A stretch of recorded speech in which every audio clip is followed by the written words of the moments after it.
Add some serious flavor to your nightly meals with this simple sheet pan recipe using Omaha Steaks butcher's cut filet mignon, savory potato gnocchi, and a delicious garlic and sage brown butter.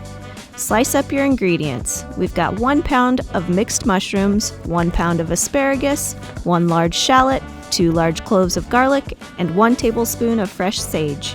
Throw those ingredients into a bowl along with the gnocchi, season with olive oil, salt, pepper, and toss to coat.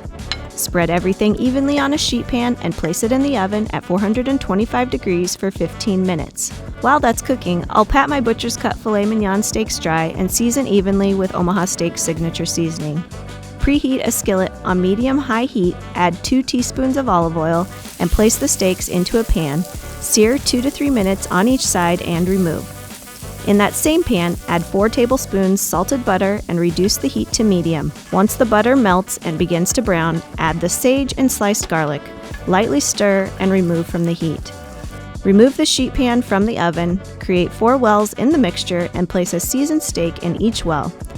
Return the pan to the oven and cook for 5 minutes or until the steak reaches your desired doneness. After the steaks have rested, we can top with our garlic and sage brown butter and enjoy.